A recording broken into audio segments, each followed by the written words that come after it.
कल मैं पढ़ रहा था ग्रेविटेशन चैप्टर और उसमें मैंने एक चीज ऑब्जर्व की, ठीक है, जो कि अक्सर हमारी बुक्स में नहीं लिखी होती है। तो उसी ऑब्जर्वेशन को आज मैं आपको बताने जा रहा हूं। तो वीडियो को पूरा देखना, वादा करो पूरा देखोगे तभी ऑब्जर्वेशन समझ आएगी तुम्हें वो, ठीक है। तो चलो स्टार्ट करते हैं। तो सबसे पहले दो ऑब्जेक्ट्स है, हमने यूएलजी में पढ़ा है।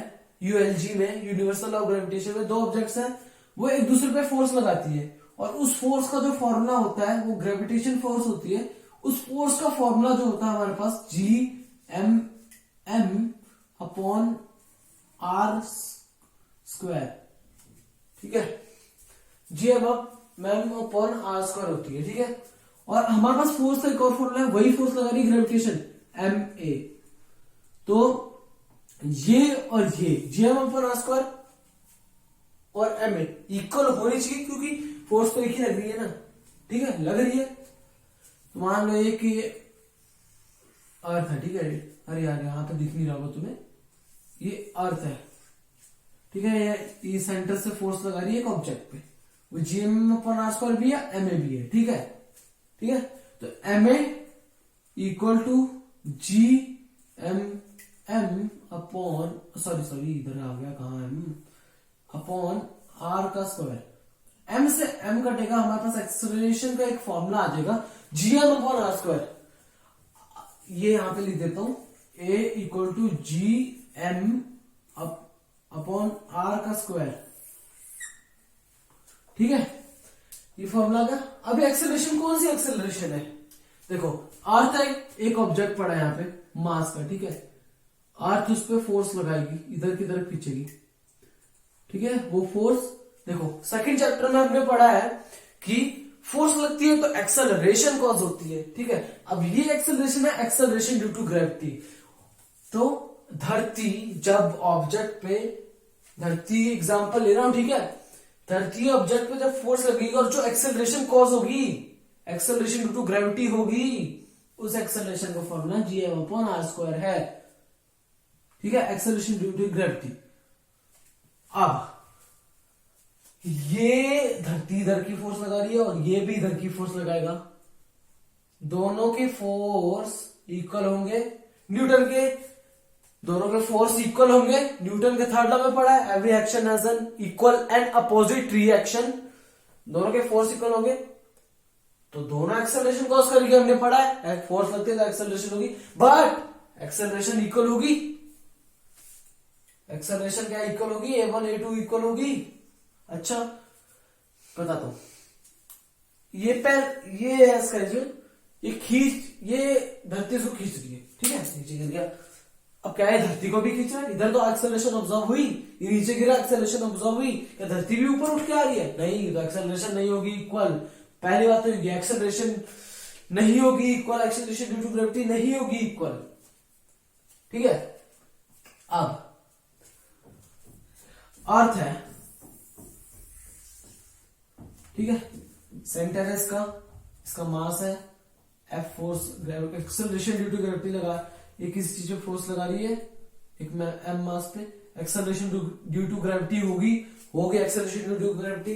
अब एक बहुत बड़ा मास लेते हैं, ठीक है। इधर एक्सेलरेशन ड्यू टू ग्रेविटी जो होगी ना, वो हमने वैल्यू निकाली है, पता होती है हमें, 9.8 मीटर पर सेकेंड स्क्वायर होती है। एक्सेलरेशन ड्यू टू ग्रेविटी हमारी होती है 9.8 मीटर पर सेकेंड स्क्वायर। ये भी 9.8 मीटर पर सेकेंड के स्क्वायर से धरती की तरफ खिंचाएगा।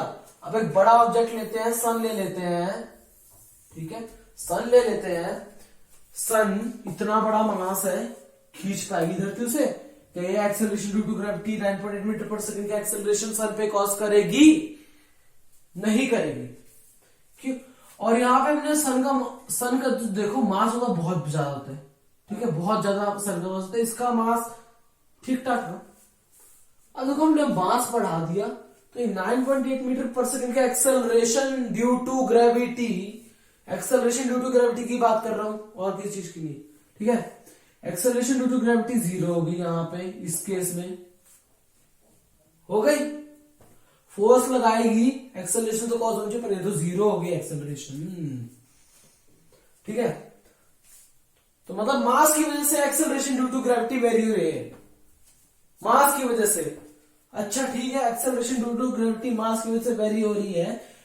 अर्थ का सरफेस ले लो, ठीक है, अर्थ का सरफेस है, दो ऑब्जेक्ट्स है, एक ऑब्जेक्ट 10 किलो का है, एक ऑब्जेक्ट 1000 किलो का है, ठीक है, एक का मास 1000 किलो का, दोनों को छोड़ा गया एक साथ, ठीक है।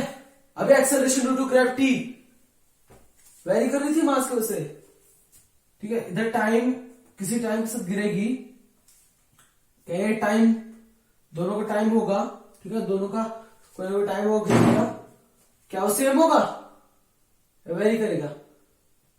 देखो अभी तुम बोलोगे ये फॉर्मूला देखो भैया, F equal to G M upon R square है, एम डायरेक्टली प्रोपोर्शनल है, एम अलग है, यहाँ पे एम अलग है, तो वे तो अलग अलग टाइम के साथ गिरना चाहिए,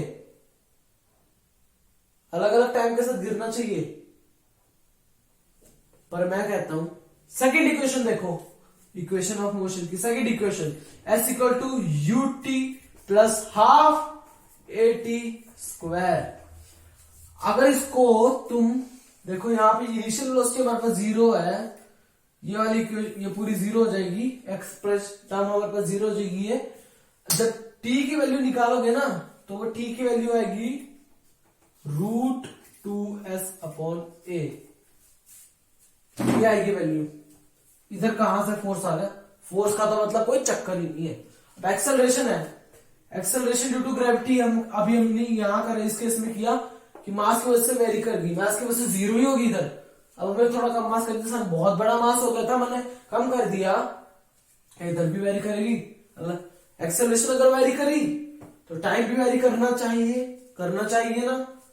तो मैं कहता हूं नहीं होगा, नहीं होगा। क्यों होगा मैं बताता हूं। ये तुम खड़े छत, अपनी छत पे, यहाँ पे तुम हो, ठीक है, ठीक है, छत पे खड़े हो, एक लगेज पड़ा है तुम्हारे सामने, पापा ने कहा ये 25 किलो का लगेज है, 25 केजी का लगेज है, पापा ने कहा साइड रख दो इसको, थोड़ा साइड कर दो, बीच में अड़ रहा है, बीच में खड़ा हो गया, साइड कर दो थोड़ा। तुमने साइड कर दिया, फोर्स लगाओगे तुम इस पे, फोर्स लगाओगे इसकी एक्सेलरेशन बनेगी, एक्सेलरेशन होगी, डिस्प्लेस करेगा, तुम इसको हिलाओगे, अलग जगह रख दोगे, ठीक है। अब मैं क्या करता हूं, इसमें से 5 ग्राम हटा देता हूं और या 5 ग्राम ऐड कर देता हूं, दोनों के साथ में लेके चलो। 5 ग्राम ऐड कर दिया, 5 ग्राम हटा दिया, तो तुमसे भी फोर्स लगा रहे हो, ठीक है, सेम फोर्स लगा रहे हो। तो क्या तुम्हारे ये जो एक्सेलरेट करवाओगे इसको, क्या उसमें कोई फर्क आएगा? नहीं आएगा, ठीक है।